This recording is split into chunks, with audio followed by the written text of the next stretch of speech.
Okay guys, some gymnastics strength for you. So we're gonna work on our ability for our muscles to keep firing over time. So it's kind of strength endurance, strength and stamina. And it's very simple. We're gonna do a pause strict chest to ring or chest to bar, whatever you have access to, pull-ups. We're gonna do 4 to 8 reps. This is a very individualized workout. You're gonna find something that you can stay consistent with over the 3 sets, but also something that pushes you, that's challenging. I'll be the first to say that range of motion is very difficult. So if you're doing the rings, just remember that that's a neutral grip. So to simulate a neutral grip, if you're using a bar, go underhand, chin up, and that'll simulate more of a neutral grip than the overhand will. All right, it's good to develop our strength in those transferable ways. If you don't have access to any of that stuff, we do our at-home version, the pull-up plank. We're gonna do pull-up plank reps with a pause. So I'm just gonna show you that. Note that you have to brace a lot through those pulling muscles. We're gonna pause at the top for 5 to 10 seconds, and then back down and up. Notice how Em has a good range of motion on that, and she comes down all the way into a good L position, and then drives back up, staying on tension the whole time. This is gonna get tough, as Em's kind of showing you here, but nonetheless, you guys can do it, all right? So you can see that it looks weird, but if you've done these before, you know how tough they are and how transferable they are to that strict pulling strength. So today's Metcon is coming in the form of a package of 2.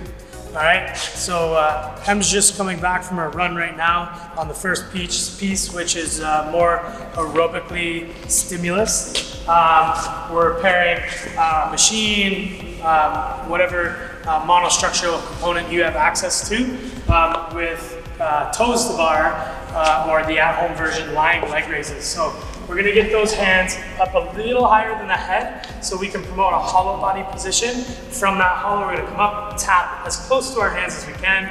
You can do this from a couch, with your hands under a couch or from anywhere, but keep in mind that that spine should roll up vertebrae by vertebrae as you bring your toes to the hand. Nice, keeping honest with that range of motion. All right, so 4 rounds on that one, and then we're resting till that 10-minute mark. Get some water, stay moving. It's, like I said, more aerobically based, but we're gonna have a little bit of grip fatigue going on. And then at the 10-minute mark, we hit the second piece, which is gonna be a lot more muscular endurance based. And there's gonna be a big limitation in grip fatigue between snatches and bar muscle ups or our modification. So snatches, just think about being efficient with the legs. And I want you guys to watch how close Em keeps this bar coming up, and that will help. The closer the bar is, the more legs you can use. If we over pull this bar, we're just contributing to that grip fatigue. So a nice close barbell, the bar slides up the thigh, kind of floats overhead. Her arms at that point can be weightless, lots of loading through the legs, lots of driving through the floor. After 10 reps, she's gonna go over to her at-home modification, which is a bench supported row, just contributing to that grip fatigue and that upper body strength. Give it a nice solid plank on this one. Notice how neutral her spine is here, and notice how much her elbow drives back behind her. A lot of people in this one will pull the weight up to the shoulder, and the elbow doesn't come up as high. It's good that Em can't show you that bad version. All right, so have fun with this one, guys. Lots going on in this one as far as energy systems, but at the end of this, I feel like you guys are gonna be ready for a nice, relaxing evening.